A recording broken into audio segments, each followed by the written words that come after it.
don't call me Jiggy when I'm home, they call me Snowman here. We ain't never home, but treat the city like the base, yeah. You know where to look if you're looking for the wave, yeah. Looking for the... Welcome back. Another episode of the EuroSteppin podcast. I'm your host, Big Dave. Here with my co-host, Al Snow. How y'all doing out there? Everybody good? Everybody good. We all good. Snow, man. How's the weather in Seattle, man? I gotta ask you that every week. You know what? It's raining. It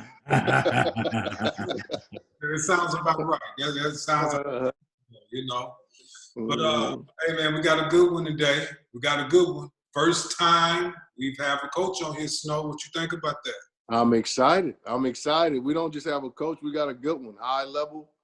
So I'm really excited about this one. Yeah, we're gonna get to hear from the coach's side experiences that go on in Europe. But just a little background. Our coach started off in 2004 coaching in Dusseldorf. He also coached in WBC Wales, Artland Dragons. He's assistant coach on the German national team. Also was assistant in Ludwigsburg and a head coach in the NBA G League Salt Lake City Stars. He is now the head basketball coach of Žalgiris, which is one of a very good EuroLeague team who's playing, I would say, above the expectations of what people really thought was going to happen. Absolutely. So, let's welcome to the show my guy, Martin Schiller. Thanks, fellas. Thank you. Happy to be here. Dave, Al, happy to be here. It's good to have you, Coach. I'm excited about this. I left something out. Uh-oh. NBA G League Coach of the Year. That's pretty significant, Dave. I don't think we can leave that one out. That's why I had to come back. That's why I had to come back and give it to him. You know. Thank you, Dave. How's everything? How's Lithuania treating you? Like the weather in Lithuania is like with Al in Seattle, so it's raining. But that's all good. Other than that, it's a super interesting country, and the basketball culture is like really impressive. Like in Europe, this doesn't happen often in Europe. You know, that you've got like this complete enthusiasm for basketball in a country. It's really, really pretty impressive. Yeah.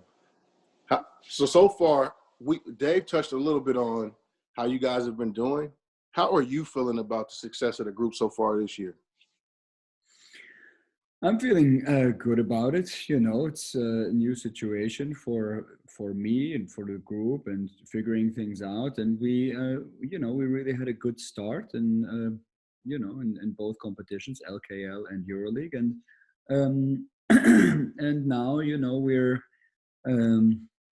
figuring things out and just trying to get better game by game, practice by practice. So, but I am happy for the start, because it's easier to start something if it's positive, and if you get some wins, you know how it is. Sure.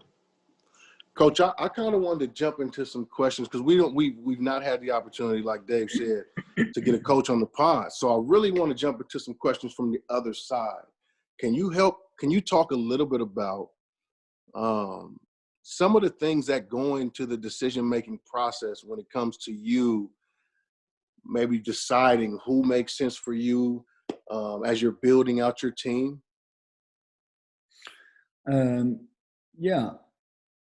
Number one thing, like character, a character of people and players, meaning them not being egoistic, I mean, everybody of us is egoistic to a certain extent, and that's normal, right? But you want good guys. You want guys who work. You want guys with a good, good general understanding of togetherness, and if you can good guys on a group, like that's kind of the first thing. And I always think like one little piece of how do you say, like one little piece of shit destroys the ice cream, right? I think that'd be true. So one has to be aware. And then the second thing is, well, obviously, you know, the personnel has to fit the style that you want to play, right? Yeah. Like Yeah. you know, and that's just what it is. I really made the experience in the G League where you switch a lot of players, and I was extremely involved with my GM over there, like recruiting the team.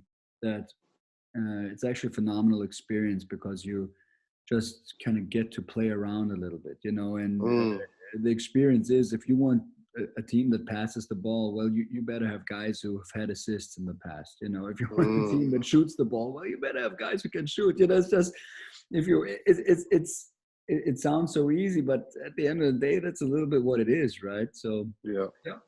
those two things. How did it feel when you got the job to go to Žalgiris, knowing that you were about to be on the big EuroLeague stage?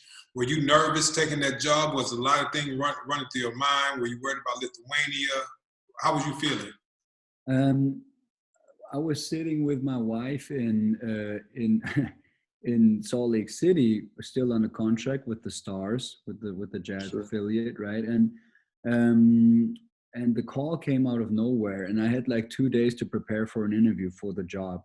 So there was not a lot of thinking. And then the offer came pretty fast too. So there was really not so much thinking. And also it really came out of nowhere, you know, which kind of helped this process that there was no time to think.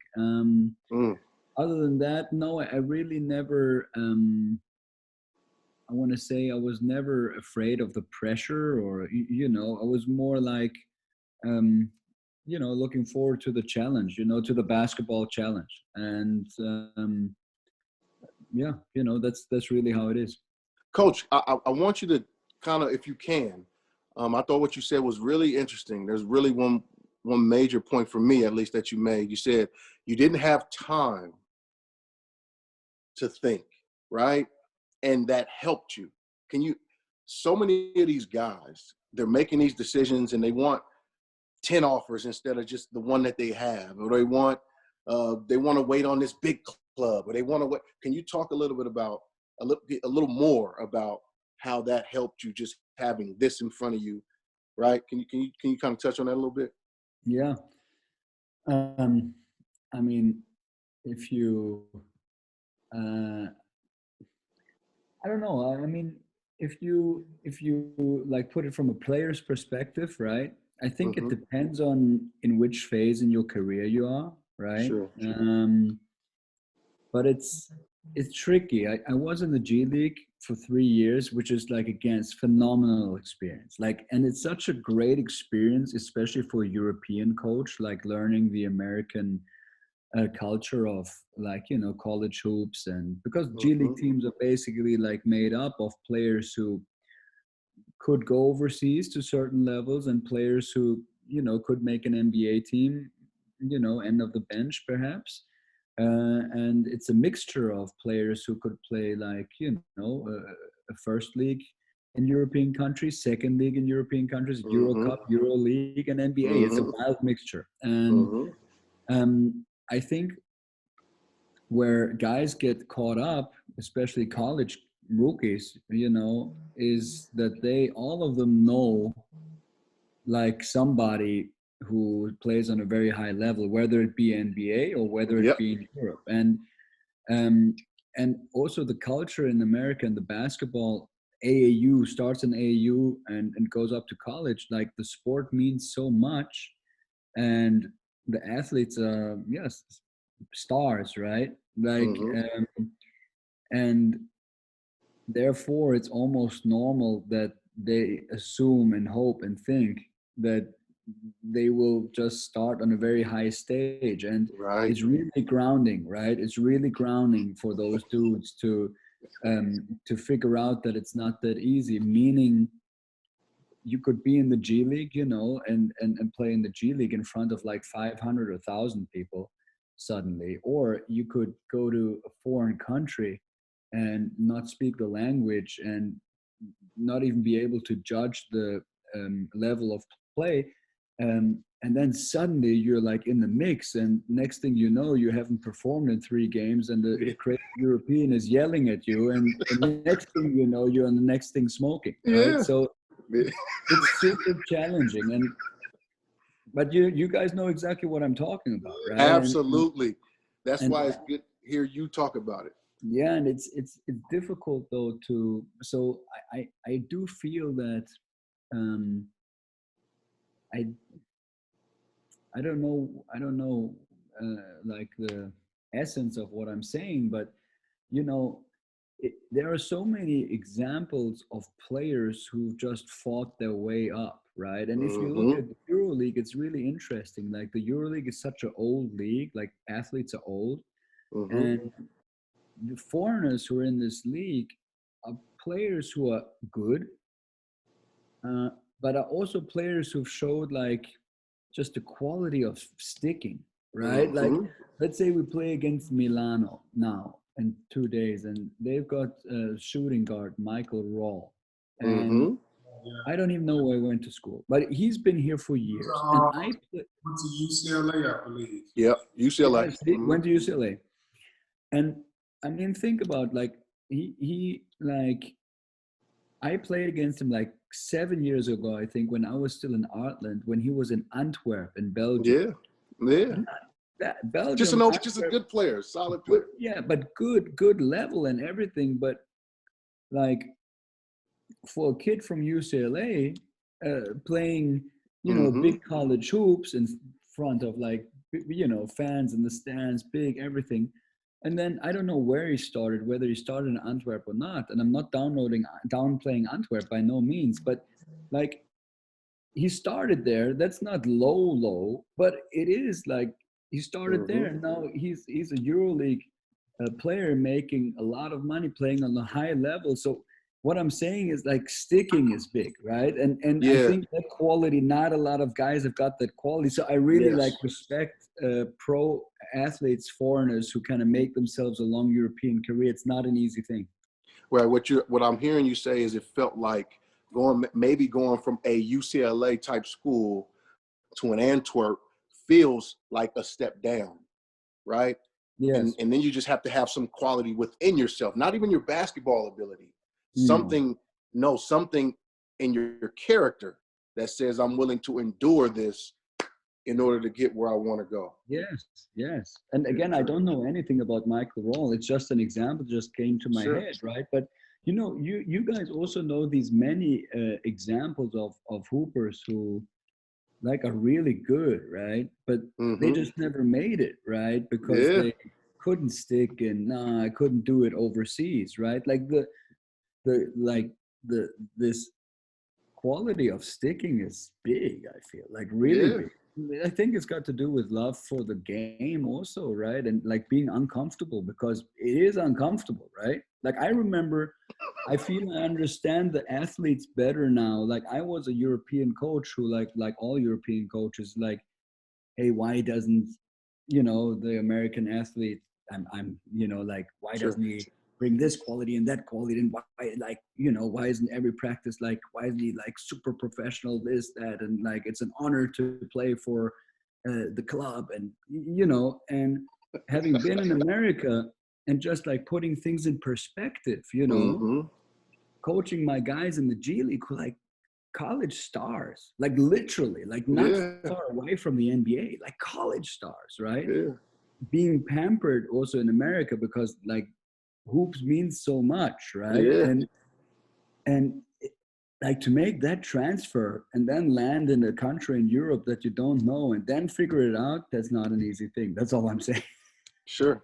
I know exactly what you mean. Like a lot of guys, it's not just only basketball is not the reason they, you know, don't make it. It can be they can't adjust to the country that they're living in as far as the lifestyle of the cultural differences gets them all messed up.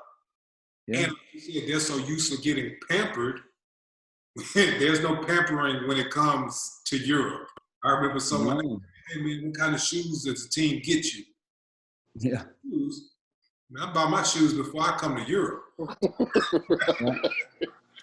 Right. And Yeah, it's and then it's also yeah, that's it. You say it, yeah.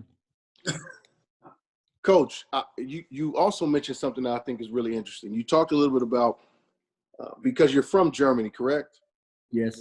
He's awesome. Okay, so you're Oh, I'm Austrian. I'm Austrian, and my mother is British, but I grew up in Germany, so I am from Germany. okay.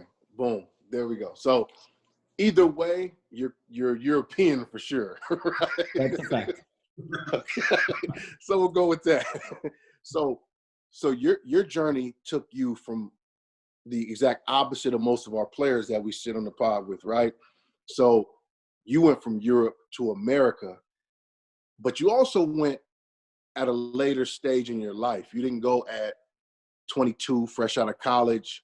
So maybe you were more open, had more of a more well-rounded or developed picture of the world, like a worldview developed. Can you talk a little bit about maybe how that helped you, having more of a more well-rounded and developed worldview? I would assume it helped me, but I can tell you that like the first year in America was really tough, like for me and the family, because it was a lot of stuff happening, you know, adjusting to the team, adjusting to the game, adjusting to the country, right? Like it really humbled me from the standpoint of, again, like the classic story, right? The American coming over to Europe and not being able to drive the stick car and being late, not paying his bills because he couldn't read the language and losing weight because he couldn't figure out the food. You know, like and where it really humbled me, like, you know, like getting to America and figuring out like how to survive in a different country, which again for me to America was, from a language standpoint, not that difficult, but I'll tell you, like there's a lot to adjust to, right? So again, it humbled me, and it humbled my, you know, my understanding, and I think it grew my empathy for athletes who come here, you know. Yeah, it's. Would you say that's helped you now as a coach moving forward, as you're bringing guys over and you know now firsthand what they're dealing with? Will you say that that's helped you? Yeah, I think so. I think I'm actually I'm really sure about that. Like, you know, like learning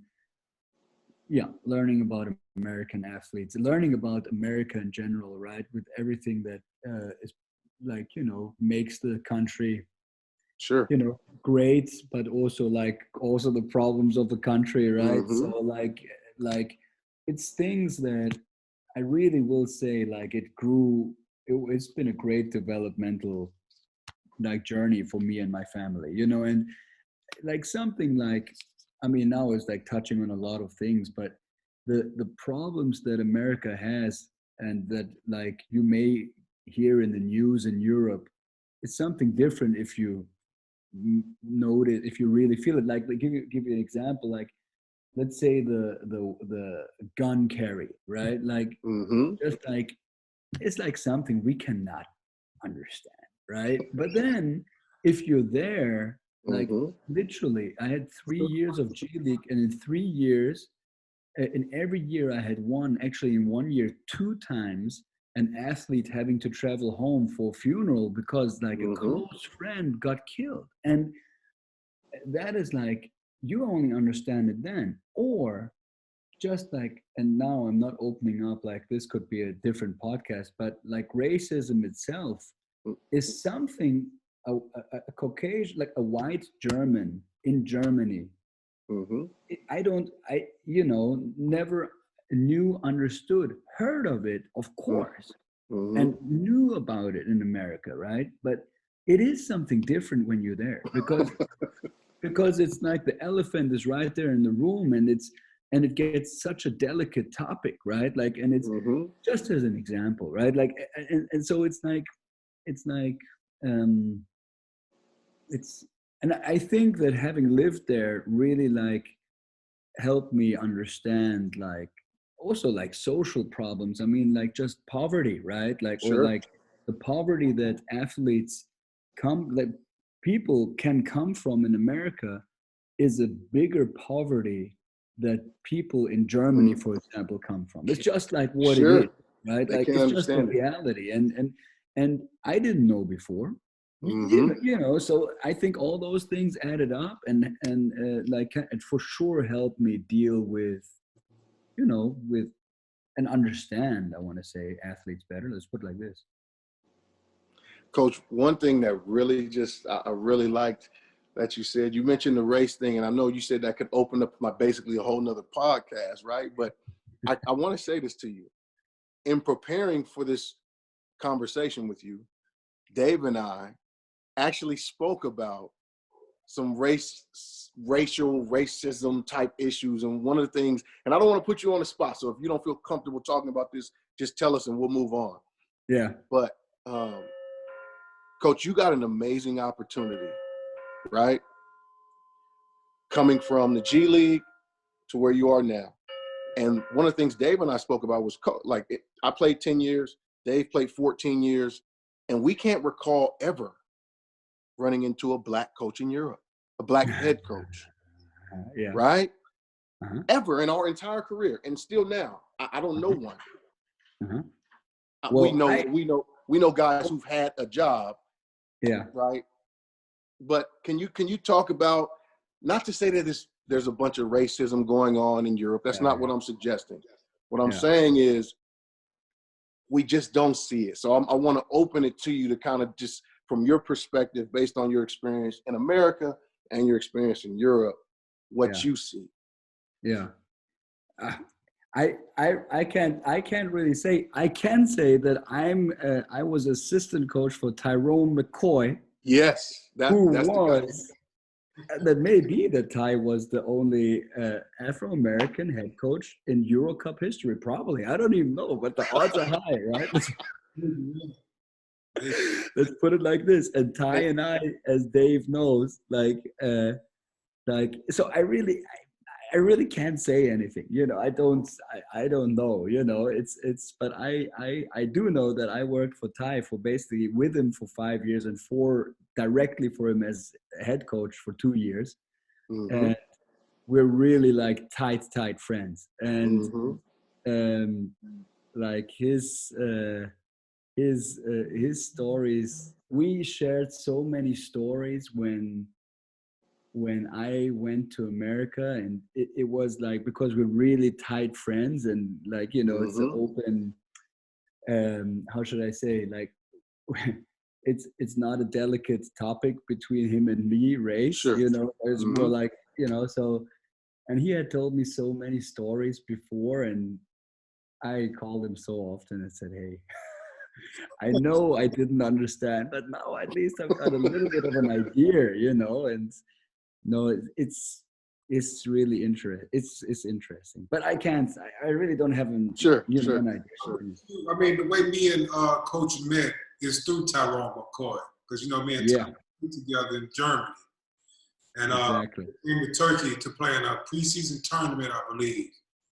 And, you know, we all went out to eat, walked around the city. And, you know, that's when, you know, me and Martin got to talking, man. You know, Martin's a funny guy. He actually gave me a nickname. Well, one of my 50 down. 50 down. Exactly. Because the GM, what was the story? The GM, we were talking about contracts being paid or not paid, this, that, right? And then our GM at the time said, great guy, by the way, he said, yeah, but I mean, would you really, I don't remember. I mean, would he rather go to there or there for 50,000 more or be here? And both of us looked at each other and said, yep, for 50,000, I'll go there. Ever since, Dave's name for me is 50,000. That's how I have him in my cell phone too. Extra, yes. Also, by the way, guys, one thing that, and I don't even know if I should say this, but like talking about the money, right? Like it turns into a job, right? And it is a job. It doesn't only turn into a job, it is a job. And I feel it turns into a job even more if you like leave your country and leave your home and sacrifice your, you know, like your comfort, right? And also something from the, I want to say, European club perspective that sometimes is overlooked. You know, like the identification with the club, right? That the club brings, and the European club brings, good European clubs bring, right? Is huge, right?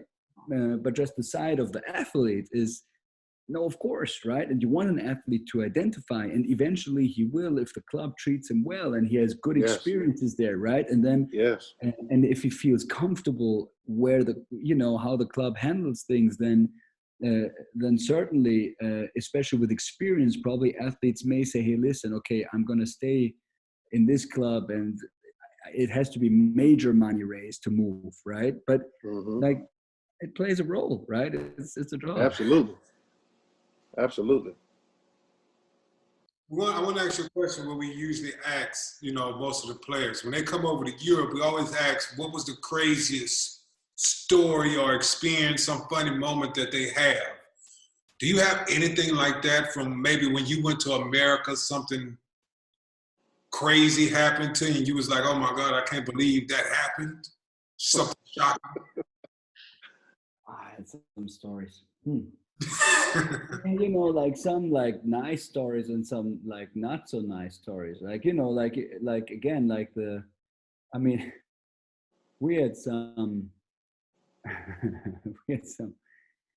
yeah, actually, like we had to kick a player off our team because like he got like literally in a fist fight, like before a game, like during warm up in the locker room over, you know, over a little bit of money that perhaps was owed to him by other teammate, you know, and it was like, that was in the G League, you know, in my first year, you know, it was, I know there's not the craziest story, but it was like, it was so absurd, you know, it was like, what, like, it was like just dealing with dealing with the dude. Also, I think he never played again. So I was like, there's just like some stuff happened, you know, some stuff that you could easily like look past, and some stuff that you would never experience in Europe again. Like, you know, again, like sending guys home for funerals and stuff, like that's crazy stuff, right? Like it's like looking a man in the eyes and seeing him cry because he's got to leave, and then having him in practice 3 days later. It's just you know, it's not a funny story, it's a crazy story though, right? And no, so really some had some stuff over there. Martin, I know, like I said, you being one of the youngest coaches, you probably can relate better to the players more than other coaches because of your age. Would you call yourself more of a player's coach, where all the players will feel comfortable coming to you for anything? I don't know. No, I wouldn't. You know, and I would like to be known as a good coach. However, you know, however I get it done to like make the team perform, you know. So no, not necessarily. But I will say that obviously, like my age, like my team captain here is 36, you know, and has won like 13 Lithuanian championships. Like he's the king of the country. And like the one, I cannot act as if like I'm gonna like, I cannot act like an old school European coach with him. Like that doesn't work, right? It would be totally unauthentic, right? So however you get the point across, right? Yeah. Coach, I wanted to I got a couple kind of quick rapid fire questions I want to throw at you. How's that sound? Sure. Okay. Jasikevicius or Chris Paul? Chris Paul. Ooh, okay. Let's say NBA or EuroLeague. Oh, you said that real comfortable being in Lithuania. He did. That's why. Say again, next one. NBA or EuroLeague? I've got to say EuroLeague now.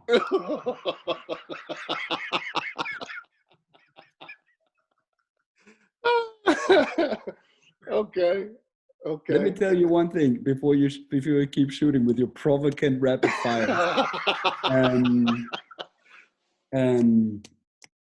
Like one thing, the difference, it's the same sport, but it's a different game. Like that is for sure. And I really think you can only understand if you kind of been in it. Like it's difficult to explain, but keep shooting. You've seen a lot of basketball in Europe, so I want to know this specifically. German basketball or Lithuanian basketball? You're really trying to get me fired. No, hold on. Before you answer, I think it's a legitimate question because from my purview, it's a different brand. Yeah. Let me not answer the question with one of the two, but let me say it's so different. Yeah. And also to the fact of like a young American coming overseas, right? Is different playing in Lithuania or playing in Germany. Sure. Different playing in Germany with 5 other Americans potentially, or in Lithuania where you're 1 out of 2 probably, right? Yeah. It's different playing in Lithuanian basketball where it's not as athletic, but extremely, extremely intelligent, you know, or in German league where you play against real good athletes, you know, like, so it's different brands of basketball, but don't let me answer the question. Okay, we'll leave it alone. We can move on, Dave. We'll move on. Dave had a question for you, though, he really wanted to get into, so I'll let him answer.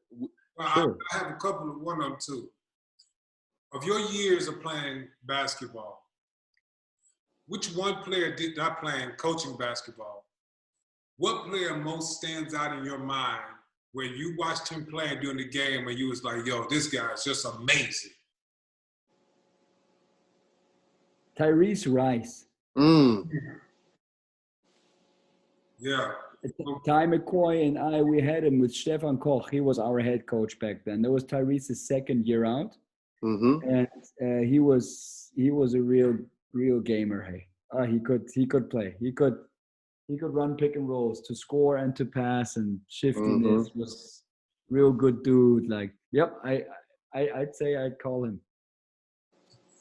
Here's a one that's going to be, you know, Tyrese Rice came a little quick off your tongue there, so this one's going to probably take a little time. Give me your starting 5 European players. It could be Americans and Europeans. They just had to play in Europe. Okay, so Tyrese Rice. Okay. That would be your point guard. Yes. And then a guy of your guys' generation, Ty Ellis. Oh yeah. You know Ty Ellis. He was a smooth shooter. Yeah. Then a guy you guys don't you know Nathan Peavy. Yep. I coached Nathan Peavy. He was a great power forward. If he wouldn't have gotten injured in Berlin, I think he would have played EuroLeague for quite a few years. And then I need a 3-man and I need a 5-man, right? Yep. At your 5, it probably was David Dixon. You know, I did a lot of work. No, it wasn't David Dixon. You know who was a great player who played in Europe? Joe Ingles. Yeah, that's a good one. I'll take him as a 3-man. I'll take him as a 3-man. That's your 3. And then really great player, right? Joe Ingles. And then a 5.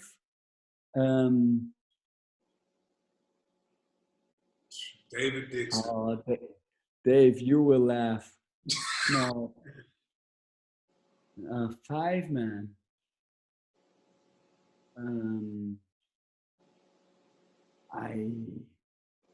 You know who I think? I mean, I'll take Porzingis as a stretch 5. And he played in Europe. He is a European. Can I do that? Yeah, you can do that. Yeah. I see your style though. That's gonna be that ball's gonna move and pop, and you guys are gonna be able to shoot the heck out of it. That's gonna be a tough team to deal with. That's really important. Like being able to stretch the floor at the bigs, right? Like it's important. Yeah. Tell me how that group would defend, Coach. That's a very good question. Because Tyrese, not so much. Well, no, we're being honest. We're being honest. Ingles is good. Ty Ellis was a pretty decent and locked-in defender. Ingles too. Who did we have at the 3? Joe Ingles is long and he's good. And willing. Yeah. Willing. Yeah. Yeah. Nathan Peavy defend. So I think we'd have to cover up for probably for the 1 and the 5 man. Because I heard you need some help at the 5 position. I'm ready. Yeah, you're not the first. This is classic, right? Ready for what? It's not a Ready long for what? right here in Turkey, in Istanbul. You know what? I'll buy my own plane ticket. I'm ready, to get out there and get my bump in. Actually, we are pretty loaded at the 5. We've got some good players. No, Coach. What he was asking for was to be an assistant and train the 5 men in practice. No, that's far from what I'm asking. I can give you 5-10 minutes of solid minutes a game. That's what you think. Good.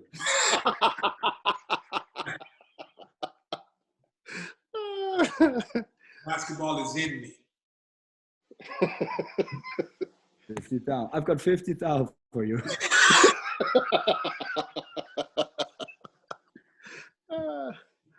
Yep. Yeah, guys. I want to thank you for, taking the time out to, come on here and give us your side of the story from the coach's perspective. Really enjoyed it.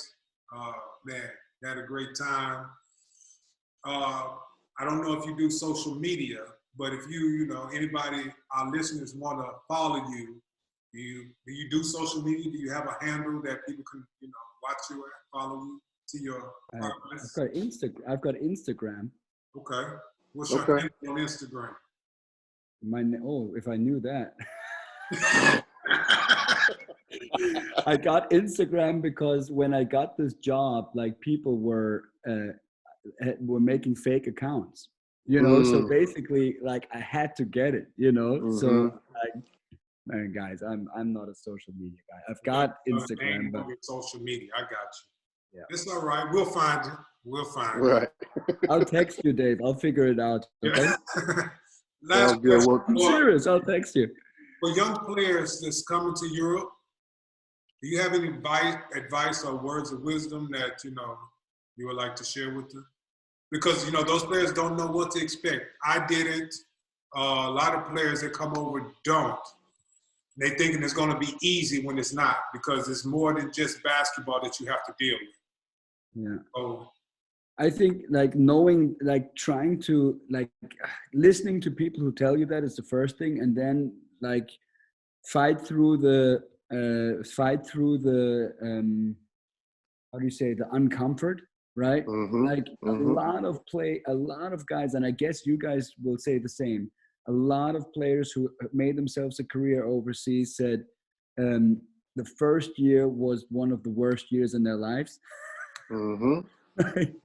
And yeah. I think like getting through that year wherever you are and like just embracing the grind, shows a lot about your character, right? So and grind, get through there. Yeah.